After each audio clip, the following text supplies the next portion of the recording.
The following podcast is brought to you exclusively by the Rad Rob Radio Network.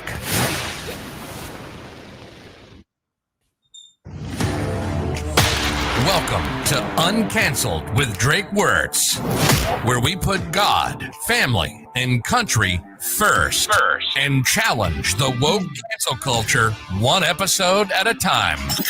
Now, please welcome the host of the show, Drake Wuertz, and Rad Rob Francois. Hey guys, welcome back to Uncancel with Drake Wuertz. This is a special live show that we have going on right now on twitch.tv/Uncancel Podcast, as well as my YouTube channel, Rad Rob Gaming, and my Twitch channel, twitch.tv/Rad Rob Gaming. Jeez, easy for me to say. I'm here, but I still suck. We welcome everybody here. Hopefully we have a lot of questions for Drake tonight, but I am here with the one and only, the man with the plan, the man running for Florida State representation in District 30. It's a big year, 2022. Hopefully it will be a good year. We'll get the House and the Senate back and get things rolling in Florida as well. But I'm here with Drake. Drake, how are you tonight, buddy? Man, I'm incredibly blessed and grateful to be here with you another week, another year, a huge year for the Uncanceled podcast, huge year for us both professionally and personally. I love your Monday Night Rob shirt. That's incredible, very cool. As you spouted out the 19 different websites and streams that you have on a weekly basis. Yes, I'm grateful to be a part of the Rad Rob Radio Network. And like you said, man, it is going to be a huge year. For 2022, just for, conservatives in general, just for, hopefully Christ returns tonight. But if not, we'll keep going. But I'm excited to answer some questions, talk wrestling, talk politics, talk whatever anybody wants to bring up. We're going to be on here for about an hour or so. Whatever anybody wants to talk about, man, I am open game. I love these kind of formats. And as I said, the other day, I kind of made a little, encapsulating post about what 2021 was like for me. Obviously, if anybody's followed me for any, for any length of time whatsoever, obviously, the news that came out in 2021 with, the cancel culture coming after me and after my family and, people that I've known for 15, 20 years, the industry that I spilled blood in, turned its back on me, tried to have me blackballed, tried to have me canceled, tried to have all my hard work, diminished, erased, whatever it may be, just simply for me being a God-fearing Christian conservative, regardless of all the stuff that I've done, being king of the death match or all the takeovers that I refereed or the WrestleManias, whatever it may be, just it was a big year. But you know what? Like the courage that I was able to muster up through my relationship with Christ, I've been fully rewarded for it. It's been, I've had the most fulfilling 6 months I've ever had in my life since leaving WWE. And, one of those things that has fulfilled me a lot is being here with you each and every single week on the Uncanceled podcast. And we've had a pretty good run so far. And I enjoy doing this show with you each and every week and learning more about you as we discuss topical things like the C word. I don't want to say that. So I don't want to get. Are we live? Do we have to be careful what we say? We are live, so I mean, you never know if Twitch will shut us down or YouTube will shut us down for saying certain buzzwords. So I think we should steer clear of the V word, the C word, and maybe be careful. Maybe the election was tampered with. Maybe we could say that. I mean, anyway. Biden's not my president, but good evening, Eli Brazil. We also have Mike Durban in the chat. I don't think your mic is on, Drake. Do you hear me? I can hear you. I don't know if it's coming through your webcam or if it's coming through the actual mic. But I mean, I can hear you fine. I just don't know which source it's on. Hello. If you go down to Cam and Mike at the bottom, make sure the road is highlighted. But in any event, I'm glad to have people here. They're filing in already. Integrated webcam. Yeah, road. Okay. Not sure why it sounds that way. I mean, I can hear you fine, unless you want to pull it closer to you. I don't know if that's the issue. Hello. Yeah, I can hear you better that way. Hello. Okay. You're a pro, bro. We've been doing this for how many weeks now? So a lot of people know you from your deathmatch career, from your CZW Hall of Famer. You've had many, many death matches. Thank God you were able to live through all that, because I've seen some of the crazy stuff that you've done. Do you miss doing that at all? You know what? Actually, and quick, is it thumbs up? Can the fans hear me? Like the people that are on, anybody? Can you ask? I mean, I think everybody can hear me. You've heard me for the past 6 months, so that's all. That's all I'm aware of now. Do I miss it? You know what? In a weird way, yes. Absolutely. And I'll go ahead and be out there up front and I'm going to be open book tonight, as I always am. Right. There are times when I miss it. And you know what? It's like whenever I see clips of some of the young guys now that are just awesome. You know what I mean? So innovative and just doing incredibly, athletic type styles of wrestling within the midst and the confines of death matches. It's really cool. And I'm not going to lie. Part of me just thinks of me back in 2007, 8, 9, like what I could do today with the knowledge that I have, you know what I mean? Mm-hmm. I'm not saying I'm itching to go. Well, you're still in great shape. So, I'm not saying I'm itching to go do a 300 light tubes death match. I mean, right. For one, I don't know if my wife wouldn't she'd probably change the locks when I got back home, but be that as it may, part of me does miss it, but you know what? I have for lack of a better term, the satisfaction and the accomplishments of knowing that I was able to do everything that I possibly could as a deathmatch wrestler. You know what I mean? Was fortunate enough to win King of the Death Matches, Tournament of Death, main evented Corrigan Hall and for Big Japan Pro Wrestling for the BJW Heavyweight Championship. And that was the first time in a very, very long time that a guy, Gene, a foreigner from America, had that honor of main eventing Corrigan Hall in a singles match like that. So that was a big deal, and I was proud to represent CZW in that regard. Proud to be able to accomplish that. Did a lot in Germany with death matches as well. So I was able to do quite a bit. But yeah, part of me does just think, man, what if I had just one more little run doing some death more matches. Run, brother. Yeah. I mean, gosh, I would love to, just putting all circumstances aside, like an Alex Colon or, Mance Warner, or, even Joey Janela. Death match. Nick Gage, obviously Nick Gage and I wrestled a lot. We had a lot of death matches back in the day and everything. But, I always had some great ones with Yuko Miyamoto from Big Japan. Had a couple great ones with Jun Kasai as well. These guys are absolute legends. The Big Japan guys, the guys in Freedoms, they're machines. I mean, they've been doing it 20 years, for every week. So they're not human. You know what I mean? Just the way that they recover and just keep going. So, I'll always have a respect for it, and it'll always be part of who I am. And, part of me does kind of miss a little bit of it. Now, you mentioned main eventing Corrigan Hall. I'm sure that had to be one of Dave Meltzer's favorite matches. Well, no, there was a whole lot of blood and a whole lot of glass. And that was actually in the early days of using, syringes as well. So, that was quite ahead of its time there for 2012. Yeah, for sure. Guys, feel free to ask your questions here in the chat. Mike Durban wants to know, can we talk about the virus, or will YouTube remove it? Yeah, we're not going to. Yeah, we can use some buzzwords. Yeah, talk about we it. can use different. Yeah. I don't want to get kicked off. Yeah. Do you? What's your craziest bump that you remember that you ever took? Ooh, man. I was always quite all right doing anything with glass or barbed wire. It was stuff that had to do with heights, like going off of balconies. That's when it was always a little scarier for me. And you know what? I think the craziest one that I took, and it's out there on YouTube, or it's in the Big Japan library somewhere. But it was a singles match that I had with Yuko Miyamoto. It was the Big Japan Survivors Deathmatch Tournament. I want to say 2013. And it was a scaffold match. Visualize this. The ring is here. There's a scaffold above the ring, kind of like the old Night of the Skywalkers, like the NWA style, with the Midnight Express and all that. Yep. So it was that style of scaffold. And Miyamoto he gave me a sit-out tombstone just off of the scaffold.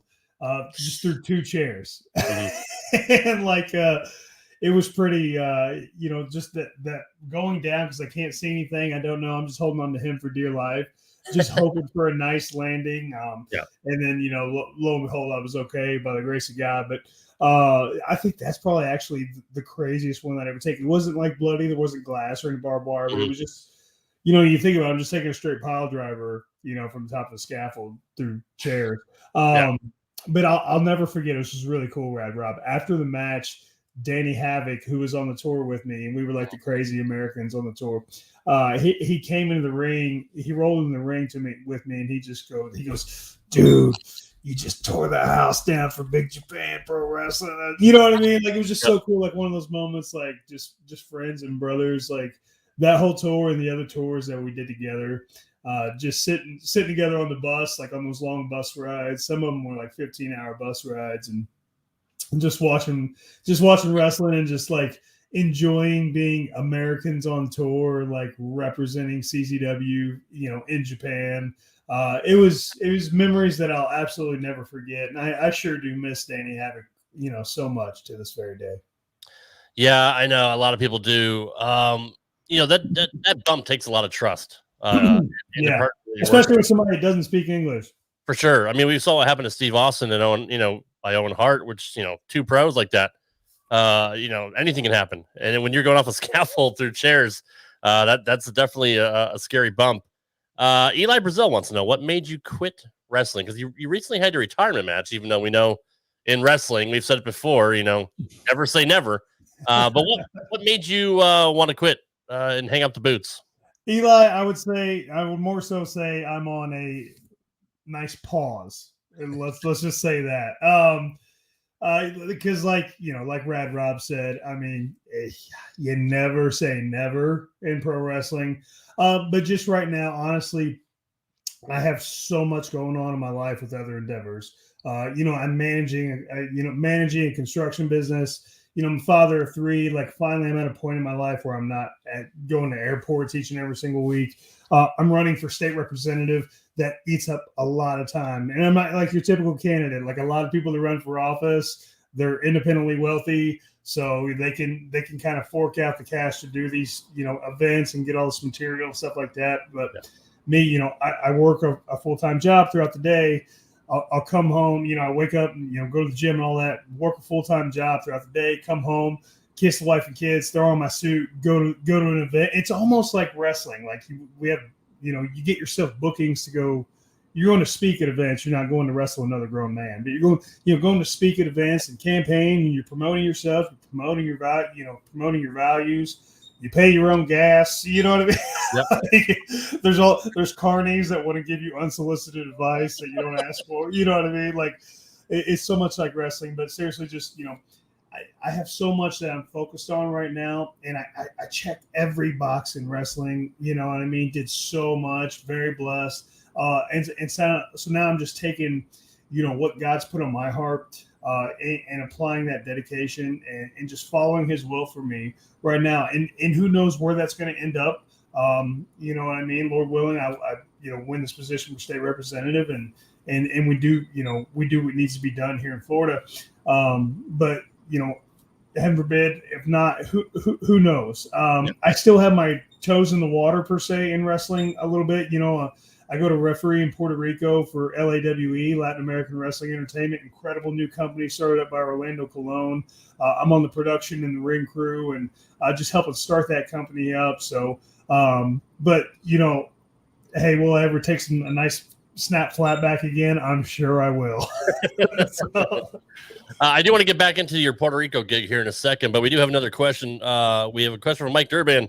What do you think of the women's death matches? Did you see the Penelope Ford Tay Conti table spot from the other night on Rampage?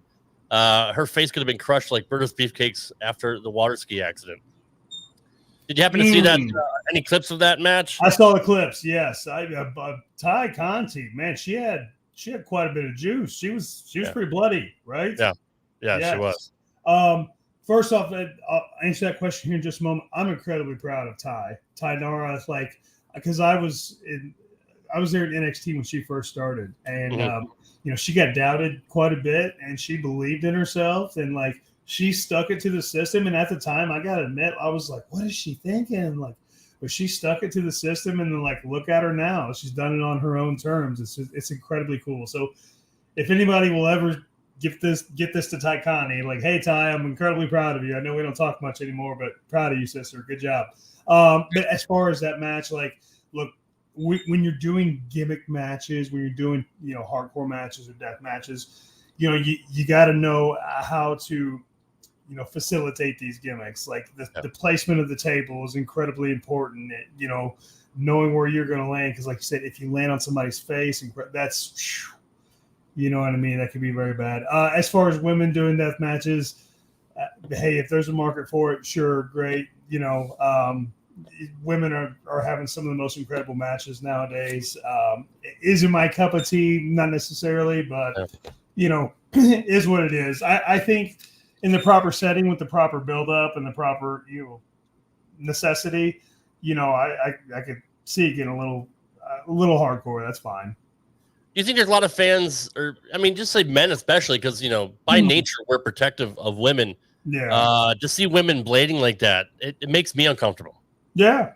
Yes. Yes, very much so. I mean, yeah, it's not something. Yeah, exactly. And taking the bumps that they do, like, you know, you see 100-pound Sasha Banks in a you know, TLC match, and she's bumping through tables and stuff like that. Like, women's bodies aren't designed to handle that stuff unless you're, you know, Nyla Rose or Nia Jax. But for the most part, these are small women taking these bumps that the men normally take. And I just, you know, we look at Mick Foley, the way he walks around nowadays. Right. I don't want to see women built for that kind of punishment. Like I said, I don't want to see him limping around, you know, 10, not 20. my cup of tea. If they want to do some crazy stuff here and there, like, hey, I admire them. I admire for what they're trying to do. Absolutely. But again, I think, you know, the death matches I don't know. It's its own kind of niche market. So is what it is. Yeah, for sure. Adam Finch says, hey there, man. Wow, I'm telling you, what a huge and monumental event this is. I'm sure your election campaign will make some huge waves that are out there. Thank you for that comment, Adam. Thanks, Adam Finch. Have a blessed day. Eli Brazil, what was your favorite match or opponent that you can remember? Versus Adam Cole, PWG All-Star Weekend 2013. It was main event of PWG, you know, which was, you know, I was blessed to have a fantastic run there. It was cool. The night before, I had wrestled Sami Callihan in a guerrilla warfare match, which is, you know, their version of a hardcore match. My head got busted open, and I spent the night in the hospital in Los Angeles. So that was, you know, quite a story that we'll tell another time on the podcast. But so, you know, I went in there like all beat up. Adam Cole like wasn't feeling well. I think he was like, I don't know if he was sick or what it was, but you know, so we had the deck stacked against us, so to speak, and we're main eventing PWG. It's for the title. We're closing it out, and anybody that was ever at a PWG show, you know, they went until like 1 a.m. West Coast time, and so it's just this like electric, you know, party atmosphere, you know, inside the old Reseda American Legion Hall. Unmatched, like nothing like it ever. You know, it was just such a special time.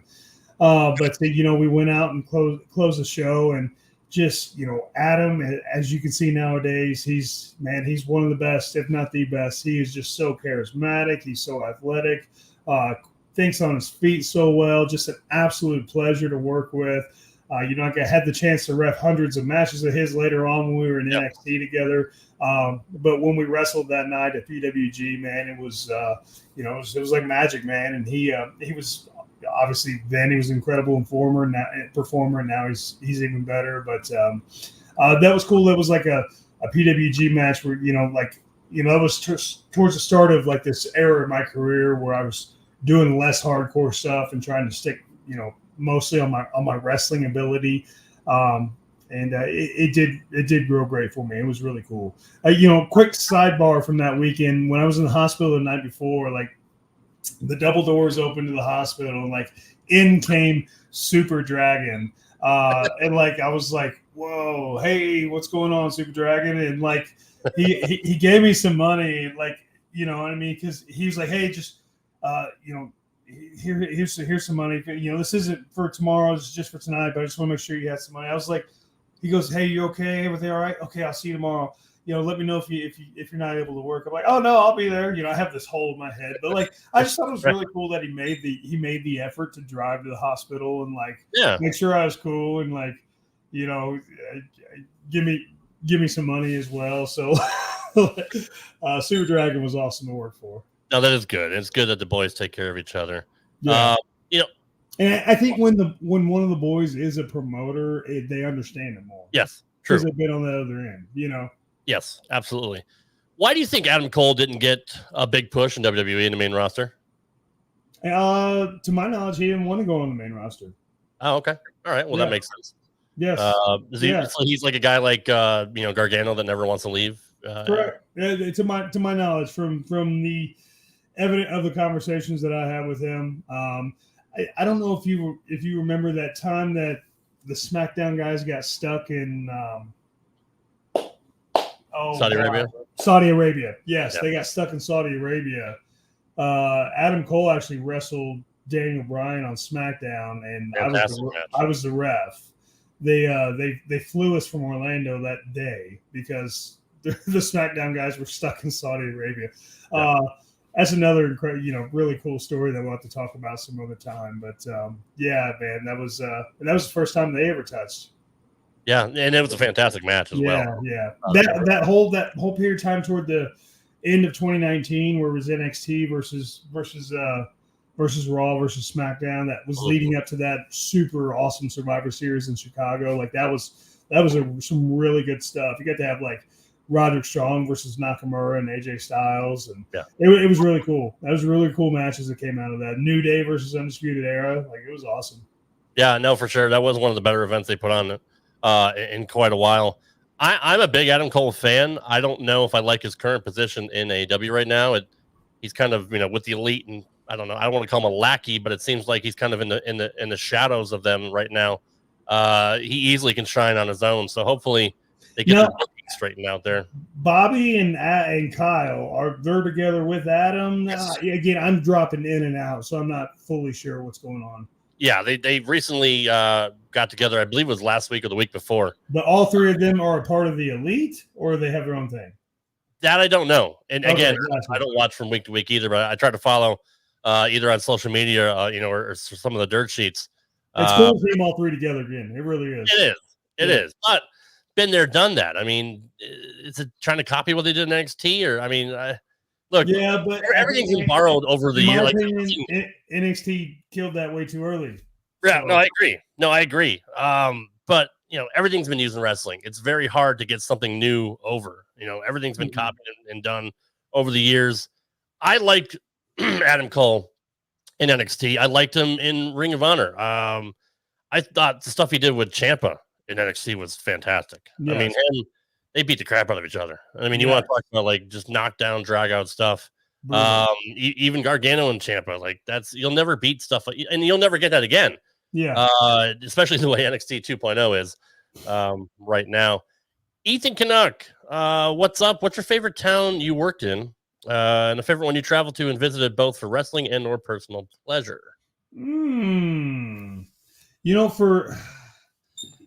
It's just going to be quite random, but for personal pleasure and one of my favorite towns, Riverside, California. Randomly, the building that we did for NXT there, it was just a couple miles away from Mount Rubidoux, which is a really cool, this mountain hiking trail that I would go on after I would set up the ring. The crowd of Riverside, like they would pack them in. It had those acoustic wood floors. It's a few thousand people in there, just jam packed to the rafters, rocking and rolling the whole entire night. It was this West Coast, like PWG type atmosphere that we had, but it was, transformed into NXT during the time. Those were really awesome. I would also have to say, obviously Tokyo, Cork and Hall was incredible. Germany, Oberhausen, Germany, WXW. As a wrestler, those were some of my favorite crowds I ever worked in front of. And then, those are like the top three. And I guess if I have to say, it's hard to just say one, but as a ref, like I said, Riverside or the Allstate Arena in Chicago. Chicago is such an incredible wrestling city, and Yeah, Agreed. I mean, yeah, it's awesome. Family fun news. Hello, everyone. Big fan of Drake's. What are your memories of the 200 light tube death match you did and the injuries from it? Which one? I had a few. Several. If you're talking about the one that I got injured in, that was Tournament of Death. I want to say 6, the one that I won. That was back in Allstate Arena #1. Tournament of Death 6. That would have been back in 2007. It was the finals with me and versus Brain Damage. The concept of the match, I don't think it was done before or since, and maybe for good reason. But you had to, get out of the ring, climb to the top of the U-Haul truck, and grab the Tournament of Death trophy, and then take that trophy back into the ring. It was like a grab the bacon type thing. Yeah. Anyway, it was 200 light tubes around the ring, and Brain Damage, God rest his soul, incredible guy. Marvin, just a sweetheart of a guy. It's unfortunate that so many of the Deathmatch brothers are gone. As we talk about these memories, it just kind of brings me. It's like, wow, we're missing so many of those guys. But Marvin had threw me through the light tubes, and my leg got caught on the middle rope, and then I slid down on the light tube like this. It was already broken, and so it cut my nipple. Yep, I see it. See it right there, yeah.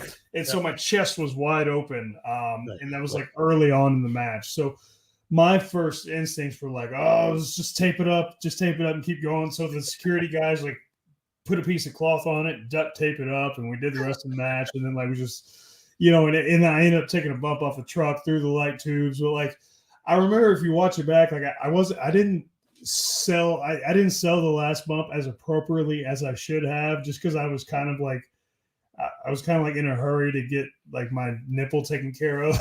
Right. But here I am winning Tournament of Death, and I'm just concerned about my nipple, getting falling off. But that was an incredible memory. Obviously, it hurt, had some injuries from it, but had the opportunity to win Tournament of Death, and it was which is a true honor, in the world of deathmatch wrestling.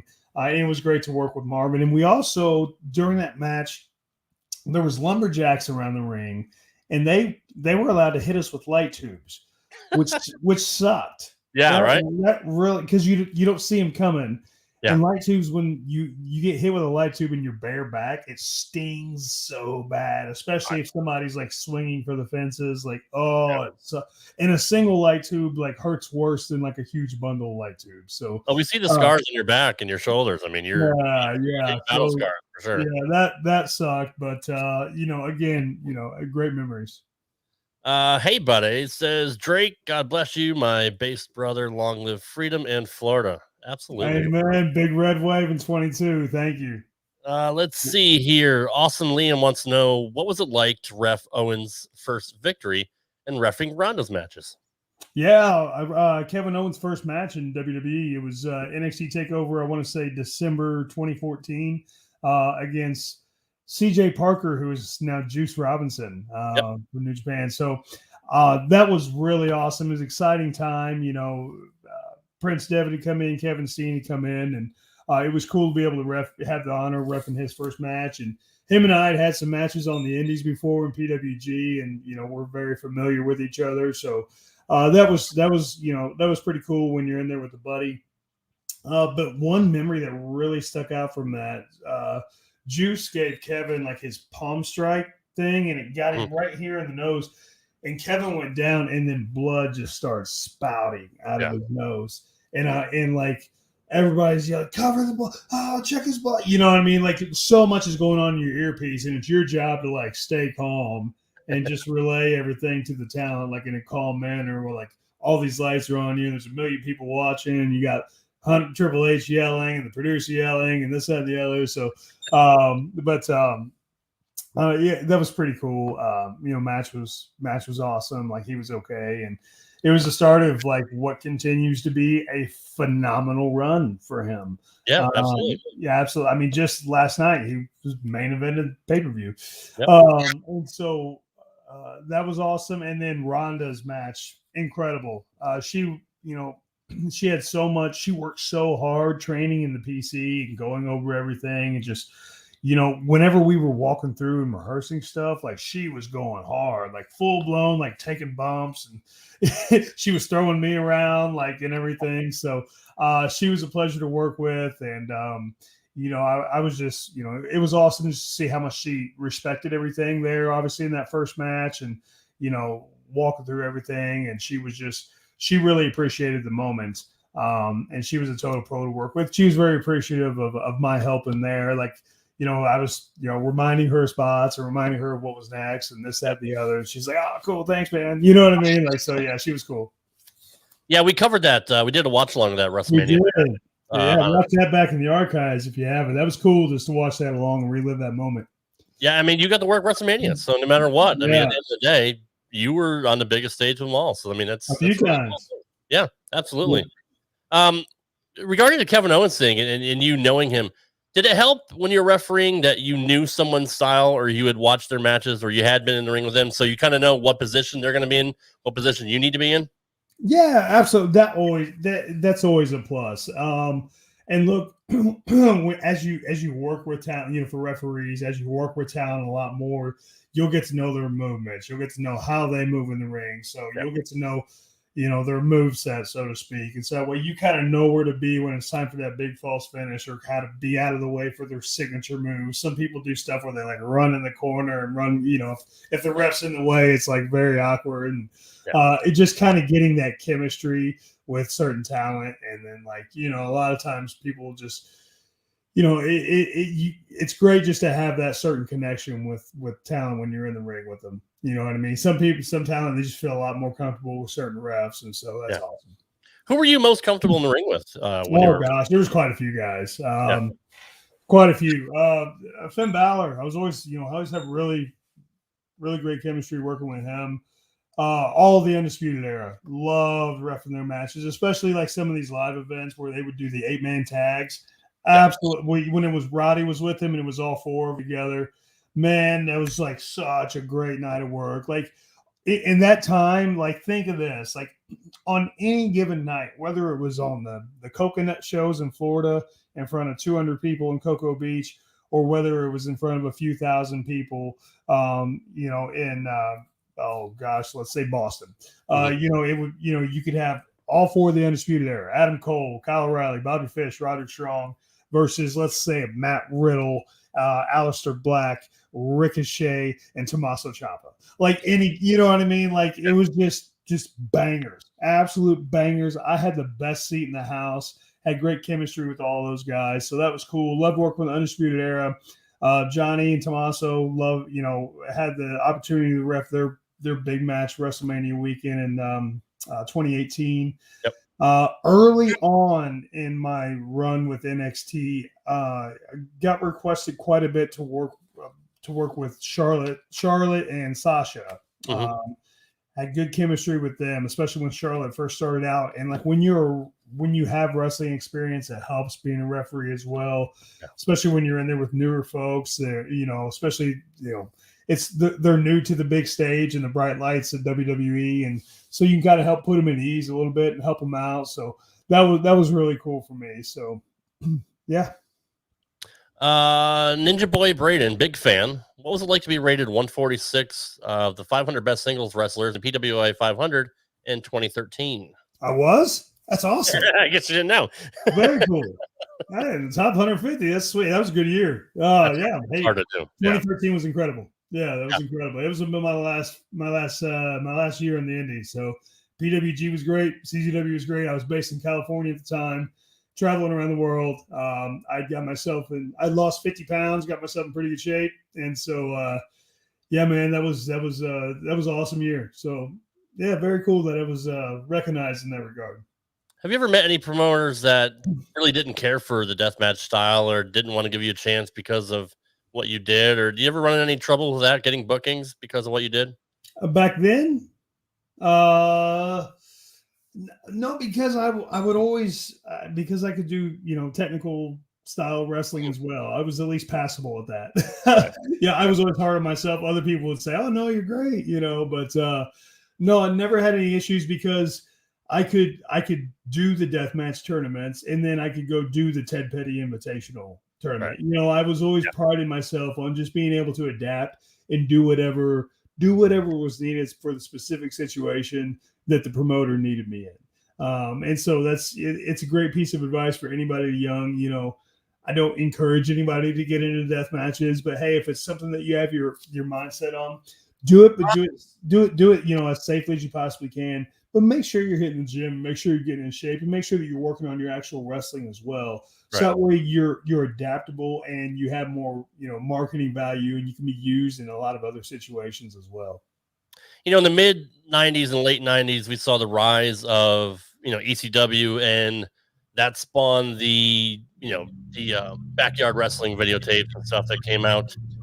I'm a backyard wrestler alum. I was going to say, did that really like lead to the deathmatch style? You know, just seeing, you know, what ECW did or what people did in their backyard. I mean, is that kind of where the origins came from? Like for me, yes, it definitely was a gateway, so to speak.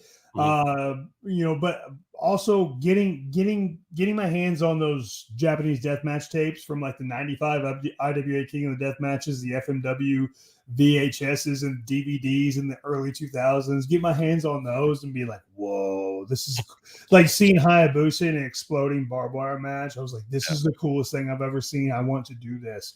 And then also for me specifically in 2001, going to IWA Mid-South, seeing death matches live and in person in an intimate atmosphere, you know, seeing the CZW clips that used to be at the end of the RF video shoot interviews.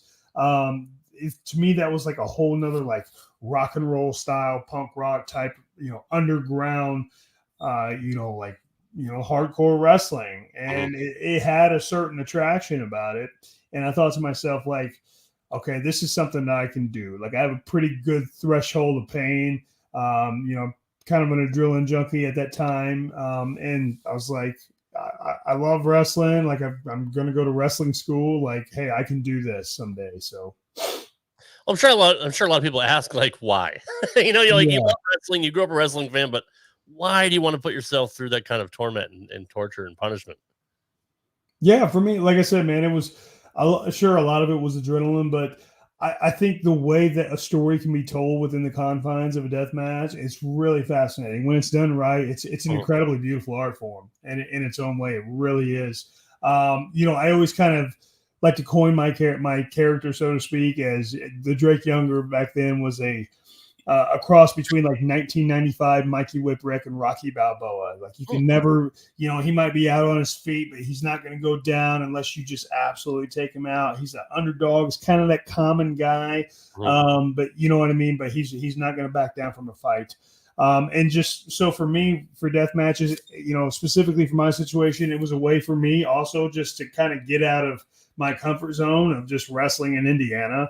I knew like, hey, I'm not like the best technical wrestler in the world. I'm probably not going to ever get signed to Ring of Honor, but like if I do some pretty sweet death matches, I think I can get a shot at CZW. And lo and behold, you know, I took a chance that, you know, I've said it before, I'm sure we'll talk about it in detail some other time, but the Barefoot Thumbtacks match in 2006 King of Death matches with the late great JC Bailey, that got me in my shot at CZW. Drove 13 hours to Tournament of Death in Delaware for no guarantee. Didn't talk about money, no guarantee whatsoever. Just, hey, come on out here, kid. You know, did 3 death matches in one day. You know, and then lo and behold, I was driving back the next day, and the John Zandig gave me a call on my cell phone, on my prepaid cell phone that I had in 2006. And he said, hey, we're going to start sending you some plane tickets and you're going to come to the ECW arena. The rest was history. So, you know what I mean? Had I not taken a chance of doing death matches, I dare say I wouldn't have had the career that I had. And I wouldn't have ever gotten to WWE, as strange as that sounds. Yeah, no, for sure. Yeah. Did you study any deathmatch tapes, you know, like stuff from Japan or, you know, Terry Funk and Mick Foley, or were you a student of that, trying to just learn, you know, I watched that, but more so I was watching more of the current stuff at the time. Okay. You know, the Ian Rottens and Madman Pondos. Nick Gage, it just came out at that time as well. I was a huge Sick Nick Mondo guy. You know what I mean? I thought he was a big trendsetter. And so that was more so what I was watching at the time. Gotcha. Let's see. Little Hootsy wants to know, what was your favorite deathmatch element and least favorite? Oh man, I'm a classic. I'm a classic deathmatch guy. Panes of Glass. Panes of Glass is my favorite. Panes of Glass and light tubes. Those were always really cool. I think just the visual of Panes of Glass when they explode, like, oh man, it's so cool. You can those are incredible. Least favorite, but visually it's really cool. I did a whole bunch of them, like certainly not against them whatsoever, but like no rope barbed wire, just because it's so easy to get caught up and tangled up, and it's like a whole nother, for lack of a better term, a whole nother fear element. You know, as you're going in there, the ropes are gone, and it's no ropes. It's replaced by barbed wire, and you know anything can happen. You know, you get ripped up, like when you take an Irish whip into the barbed wire. I mean, yeah. What do you mean? Where did the term Irish whip come from? That's a good question. I don't know. We might have to look that up. Yeah, I don't know. So you're telling me the barbed wire wasn't gimmicked at all? No, I wish it was, but it certainly wasn't. I will tell you this though. One time, Zandig did show some gimmick barbed wire to the Pennsylvania State Athletic Commission whenever they were being very tough on us.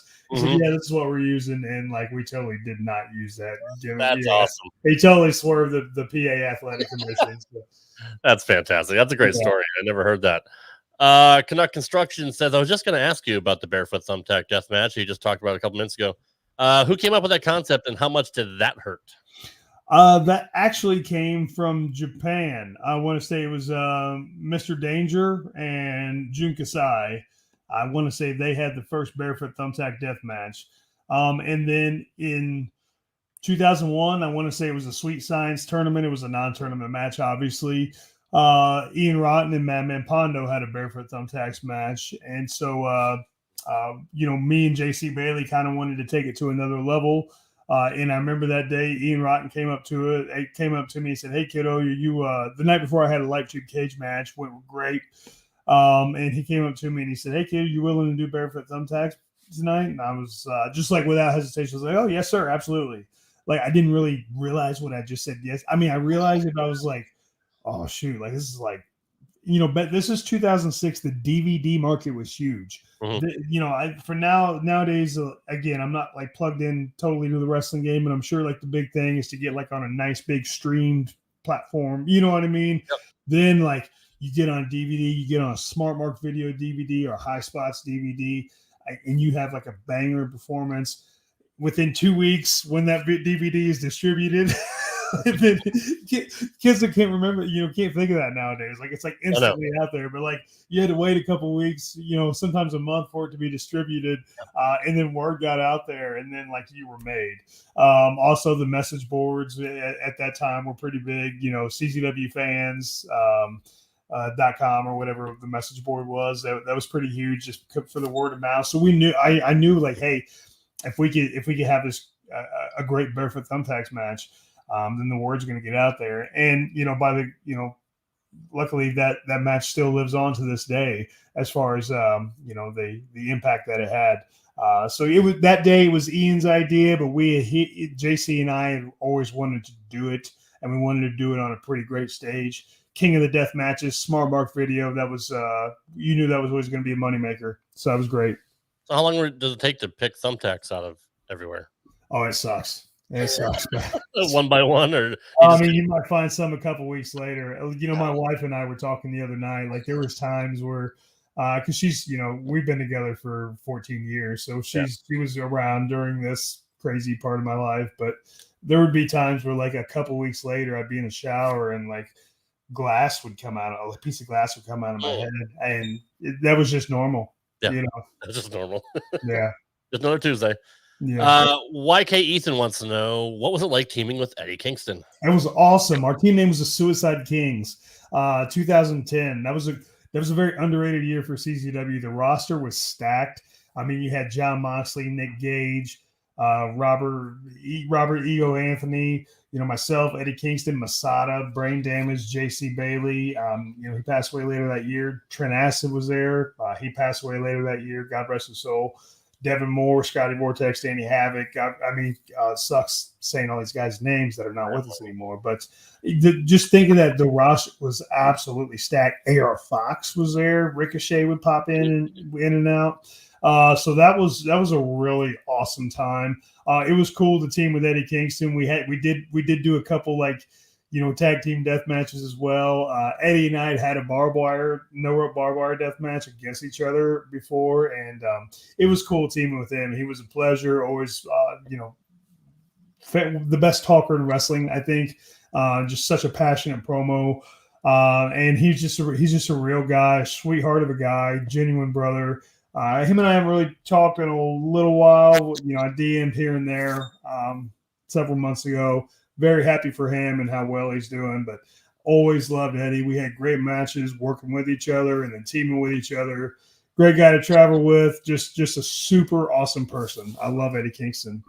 And a little known fact, he had a WWE tryout match and I reffed it. Oh, cool. Yeah, it was really cool. I want to say he wrestled. Who's the Samoan cat that's really great at MLW? You know what I'm talking about? I know who you're talking about. I just can't place his name right now. But yes, I do know who you're saying. Yeah, they had a sweet match at the Performance Center. It was awesome. Oh, that is really good. It's good to see Eddie get back with John Moxley too on AEW and kind of rekindle their past history and stuff. Yeah, man, it's the CZW boys. Yes. Yeah, for sure. Adam Finch wants to know, who was your favorite tag partner? Was it Eddie or was it somebody else? I always enjoyed teaming with my buddy Scotty Vortex as well. We have, just because we're childhood friends, and it's kind of always cool when you get to team with somebody that you grew up with. Right. Yeah. So he and I had a lot of fun. But yeah, no, he was awesome. And then my real life tag team partner when I was in NXT, D.A. Brewer, who's, I think the refs got gimmick names now. So I think his name's Dallas Irvin or something. But Brewer, incredible guy. So fun to travel with, fun to do the ring crew with. Man, we could find any situation and just laugh our butts off. We'll still text every now and again, just laugh about stuff. And he is, great memories during the years that I had. It was really cool because I remember him DMing me, saying, "Hey, how do I get a tryout?" And I was I sent his stuff to the office and was "Hey, this guy's good. He's a hard worker. I think it'd be a great opportunity here." And then he ended up getting a tryout, ended up getting hired, and now he's doing main roster loops. So I'm incredibly happy for D.A. Brewer. Just, you couldn't find a better individual. Do you stay in contact with anybody from NXT? Brewer, I'll text him here and there. We don't talk about anything in depth or nothing. Just "Hey, buddy, God bless you, man. Love you. I hope you're doing well." You know what I mean? Just, hey, how's the family? This, that, and the other. And a couple guys here and there, but not in regular constant contact. Obviously, Riker, you guys are friends, and he'll be on the show. Yeah, he's not there no more though. Yeah. Well, that's good because we can get him on the show now. We don't have to go to the office. Now, if you're talking about people that I was in NXT with, yes. People that are currently in NXT, I don't know many of them. No, yeah, I got you. There's a lot of new people there with the 2.0 initiative and the Next in Line initiative they have, which is cool. I mean, they're with the Next in Line thing, they're getting college and high school athletes that are green. They'll teach them the WWE way and the NXT way, and they'll be on their own. They won't have any preconceived notions from the indies or anything like that. So it's good to see a new wave of talent go through there that doesn't know anything about wrestling. Yeah, and I talked to a couple of the coaches as well here and there. So let's see, cousin. I'm not going to say their names because people will try to cancel them. No. Yeah, no, we don't want to do that. Cousin Marky Mark wants to know, Adam Cole or Kyle O'Reilly, who had the better match with you? The PWG matches I had with those guys, Adam Cole, just because it was the main event and it was, there was a whole lot of underlying conditions that went into the match. The match I had with Kyle O'Reilly at Bola that year, though, awesome as well. It hurt. I mean, it hurt. Kyle is a machine. And it was so cool to work with him. And I believe he went to the finals. I'm not sure if he won that year or not, but that was really cool. And I remember William Regal was there and actually watched us work. So that was awesome. I always enjoyed wrestling Kyle. Wrestling that in that singles match, and we had a fatal 4-way with Chris Hero and Johnny Gargano as well. And then obviously we were in the ring together hundreds and hundreds of times at NXT. So Kyle's an absolute pro, just fantastic individual. Why didn't Chris Hero get over in NXT? When he came back the second round, that's when I was there. Obviously, nobody has a better mind for the business than Chris. And him and I actually went back quite a bit because he was in the early shows in Indiana that I was on. He actually used to wrestle as a wife beater before at the same time as the CZW wife beater, but just totally separate people, separate territories, the whole 9 yards. And we used to talk on AOL Instant Messenger back in the day, in 99, 2000. Yeah. Went to shows, got his autograph, and then he kind of gave me a lot of advice early on, and then linked up whenever in IWA, and he had a phenomenal run on the Indies and in ROH. I think in WWE, I can't put my finger on it. I really don't. I know Prince Albert, Matt Bloom, Giant Bernard, whatever you want to call him, Coach Bloom. He thought a lot of Chris. I just don't know if Hunter ever saw it in him. You know what I mean? I don't know if it was if it just like his physical appearance didn't fit what they wanted. That's what a lot of people say. Can't nail my hand on it, but he certainly wasn't. He didn't shut down any kind of constructive criticism or critiquing from the coaches. He welcomed it. You know what I mean? And he would apply it. So therefore, I really can't say it. If I had to nail it down to one thing, it must have been the physical appearance thing. That must have been. That's the only thing I can think of. But regardless, he had a different look about him, and he moved so well. Still does, I'm sure. But no different than Kevin Owens. They're bigger guys, but they can still move. Exactly. I don't get it. I don't think that's it. But again, who knows? But he always got along with everybody. On some of those NXT live events, there was one in Nashville, Tennessee. I don't know why this one sticks out to me. It wasn't even my match. I think Brewer had the match, but it was Roderick Strong versus Cassius Ohno, Chris Hero, at an NXT live event in Nashville, Tennessee. Just an absolute phenomenal banger of a match. Just two professional wrestlers doing some really cool pro wrestling in front of a really great pro wrestling crowd in a really awesome pro wrestling city. It was just awesome. It was really cool. So he had some of the live event matches he had were some of the best in the company's history. For the people that were, if they happened to be, one of the 100 people in the Coconut Town that night or whatever, the few thousand people that were in the road loop that night, they got to see an incredible match when Chris Hero got in the ring. Yeah, I haven't talked to him in a long time. Really? Yeah. I went to one of those shows in Nashville. I don't think it was that one. I remember Finn was the champion, so he was the headliner. I remember American Alpha. I think they took on Enzo and Cass. That was the first time we went there. That was all. That was incredible. That was the one that I went to. That was a really, really good show. I would say the Revival versus Blake and Murphy. Yes. Yeah. Come on. Yeah. No, that was a really good show. Awesome stuff. Yes. We're wrapping up here soon. If you guys got any more questions, you can get them in. Do you plan on wrestling in Puerto Rico, or are you just going to be reffing and helping out behind the scenes? No, refereeing and helping out behind the scenes with production, building the ring, and just helping the young talent develop. It's a television product as well. I have television experience, and in Puerto Rico they don't care about this woke cancel culture crap. So it's really cool. I get to be there with Mike Chioda, who's my friend, the greatest ref of all time. Awesome, absolutely. Get to ref some matches, see the island, and just be a part of something fresh and new. So. I'm just very grateful for the opportunity. How did you get hooked up with that? Did Cologne reach out to you?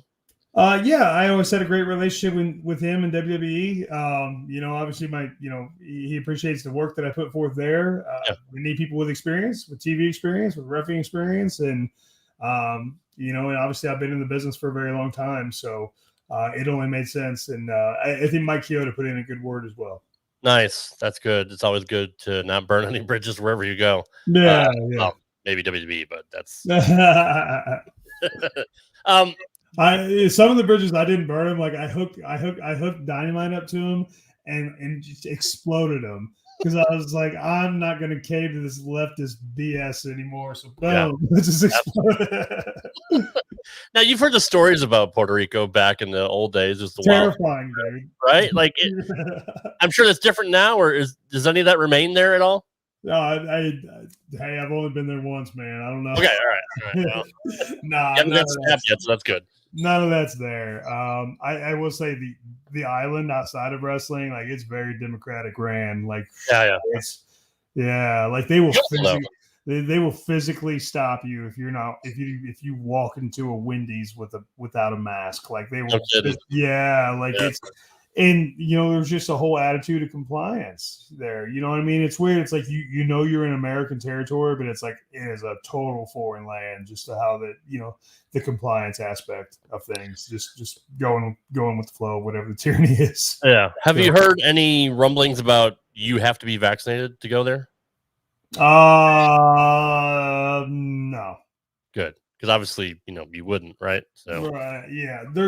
You can have a negative test and you can go in there, but like they really try to enforce the masks on the island. It's crazy. That's fun. Yeah. Eli wants to know. That's where Bruiser Brody died. There is. Yeah. Unfortunately, and that obviously the truth never came out, or Dark Side of the Ring had tackled that, and people have said that he was murdered. Hearing Dutch Mantel talk about that and all the stories in Puerto Rico is just really sad. Yeah, lots of bad stuff that happened there. And Dutch has a ton of stories. He used to live about 5 miles from me in Tennessee, but now I think he lives in, I don't know if he went to Florida or I think I'm not sure exactly where he was, but Dutch is one of those guys that I could sit and listen to for hours and hours and hours. Yes. Did you have anybody like that to kind of, that took you under your wing and kind of gave you told you the stories and helped you learn the ropes and all that? Did you have a mentor? 100%. Terry Taylor. Oh, really? Absolutely one of my best friends. Love Terry Taylor. Great mentor. Nobody went more above and beyond to help me in WWE than Terry Taylor. That's good to know. He's such a fantastic person, like a wealth of knowledge. I'll tell you a couple quick stories about Terry Taylor. Again, I won't eat up too much time, and I hope this gets out there because I know there's a bad narrative about him, but Terry is freaking awesome. Pardon my language. He is awesome. When I first got there, very, very first got there, I was just a gopher paying my dues. One of the duties that I had as a new NXT ref, at the Full Sail tapings, I would go around and get everybody's orders for what they would want for dinner. And then I would go pick up the food from the ale house next door, right? And so I was going around getting orders for everybody, hey, filet, double broccoli, whatever, New Age Outlaws, Joey Mercury, all these guys, Triple H. And then Terry, he said, he pulled me aside like kayfabe. He's like, hey, I know everybody wants to eat healthy, but you mind just running over to McDonald's for me? I was like, yeah, sure, no problem. And so he gave me some cash, and I went to McDonald's and got him his food on the kayfabe, but the change for the order was oh gosh, I can't remember if he gave me a 50 or what, but the change was $30 or something like that. And look, just putting this out there, I was brand new, making the minimum salary, in developmental, wasn't nothing to write home about. I just moved my family across from California. Early on in those days, it was still very, very tough, right? And so I went to give him his change, and he said, "Oh no, kid, you keep it. I know you're new and everything." And dude, it was crazy because I was still living paycheck to paycheck at the time, and my wife had called me. She said, "We need diapers. We need diapers bad," and I wouldn't have been able to get them if Terry didn't give me that. You know what I mean? And so just little stuff like that. And then another time, a few years later, my wife, we were just sharing one vehicle. My wife was taking my daughter to gymnastics or something. And I went to the PC for my daily duties. And I rode my bike there, and it's a good 12 mile ride. So it's quite a distance. And so I was leaving the PC and riding my bike back, and Terry, he was leaving, he pulled over his truck and he said, "Kid, put that in the back of the truck. Get in. Where you going? I'll take you." I was like, "Oh no, sir, it's okay." He said, "You work for WWE. You're a star. I'm going to take you. You don't need to be right now. I was like, oh, that's cool, Terry. But he went out of his way. And I live on the opposite side of town than he did. Yeah. So Terry was just always great like that. Always so giving and just cares. And I love Terry Taylor. He's somebody I'd take a bullet for. Well, that's awesome to hear because there is a narrative about him where, and it maybe just comes from Pritchard, busting his balls. Yeah. But he's been, back in the day, he went from WWF to WCW, back and forth. Oh yeah. 5 times he worked for WWF. Yeah. But I mean, he kept getting hired. He kept getting a job. Yes. He is smart. And he has a great mind for the business. He knows everything about it. I mean, he's a master of professional wrestling. But it's good to hear that he's a super nice guy. Maybe he mellowed out. I don't know. Maybe he was different. You certainly mellowed out, when you got saved. He said that he has changed, He's found Christ. He has a relationship with Christ. So good. I didn't know that. I mean, yeah. No, he came to a couple of our Bible studies that I hosted as well. Mm-hmm. So awesome. It was great just to share that level of faith with him as well. It was awesome. That's really cool. That's good to hear. It's always good to see when the boys, get saved. Obviously, we saw Sting, we saw Shawn Michaels, Lex Luger, Nikita Koloff have great stories and testimonies. And there's many, many more. And you're another one of those. You are a survivor. You chronicled your past before, but I mean, you were down in the depths at one point, being an addict, and through the grace of God, he brought you out of it. And now, things are just on the up and up. What do you got planned for this year? For those that are just new to the channel or new to the show, let everybody know what you got planned outside of wrestling. Yeah, man, a whole lot. On the wrestling side of things, again, I'm be working with LAWE, doing some reference in Puerto Rico. Incredible new company. I do have some autograph signings lined up, some stuff here in Florida, here and there. Each and every single week, Lord willing, we'll be here on the podcast. The Uncanceled podcast. Be sure to tell your friends. Let's get the word out here. We're getting shadow banned left and right because we refuse to fall in line with the narrative. We're pushing back against the cancel culture one episode at a time. We're going to talk Jesus. We're going to talk wrestling. We're going to talk politics. We're going to have some guests coming on the show. So we're going to ramp things up for the Uncanceled podcast. Personally, in my life, I'm managing sales at Hero Construction. Business where we put Christ at the forefront of our business, man. Things are rocking and rolling there. Record numbers, absolutely fantastic. I'm going to be raising my 3 kids, being a dad, coaching baseball, coaching softball, and then most of all, this year, this is election year, and I am running for state representative here in House District 30. We got a Democrat incumbent that we need to replace. We need to have some God-honoring Christian conservative representation in House District 30. Yes, we are the land of the free here in Florida, but we need to not only preserve our freedom, but enhance our freedom. That's freedom for our citizens, freedom from any kind of federal tyranny, freedom for the unborn child to have a right to life. And we are going to stand for the victims of human trafficking as well. And we are just going to unapologetically stand on the true greatest documents to ever exist on the face of the earth. The Constitution of the United States and God's word. That's exactly right, brother. And we're all pulling for you this year. If you guys want to support his campaign, you can go to votedrake.com to learn about his campaign, and you can donate to the campaign. Even if you don't live in Florida, you just like Drake and you want to help out, you can still donate. So go to votedrake.com to check everything out there. You can find him on Facebook at Vote Drake Wuertz on Facebook. He also does have a personal page. I don't know if you have any friends left. I think you're limited to like 500, but I can't have at it as long as you're not a troll. Yeah, that's exactly right. And thank you everybody for joining us tonight and not being trolls and asking great questions. We do appreciate everybody that came out tonight to ask Drake some questions. There's a lot of wrestling fans, man. That's why we need to tap into back into that market again. It's a lot of people like you and like your work, and a lot of people don't know much about you and are learning more about you, which is good because there is that false narrative about Drake Wuertz, Mr. QAnon. It's so funny. I invited Jim Cornette and Bixen Span to come out tonight, but unfortunately didn't show up. Oh, of course they didn't. Oh my goodness. Well, God bless them. I hope they're doing well.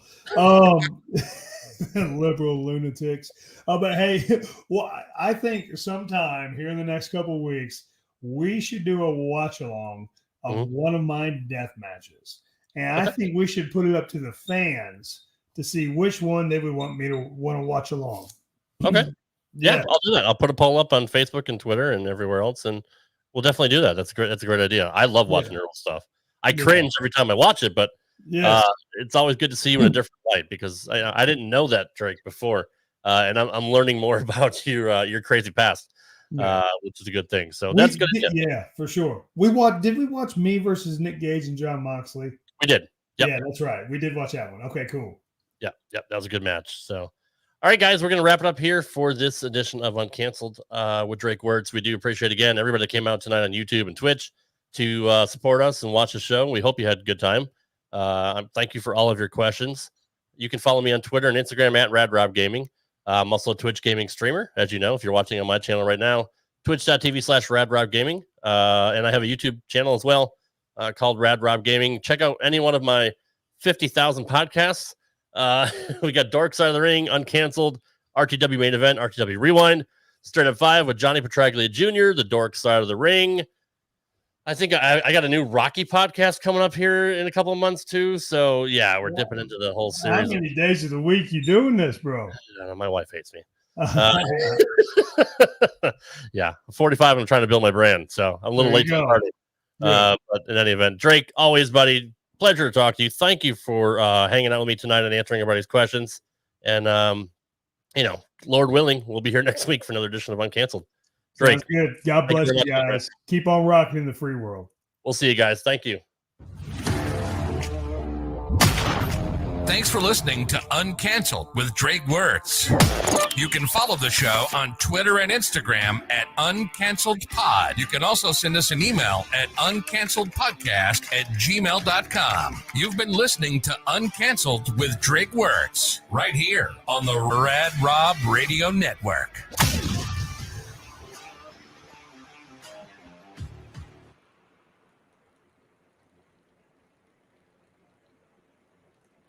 All right, we're off.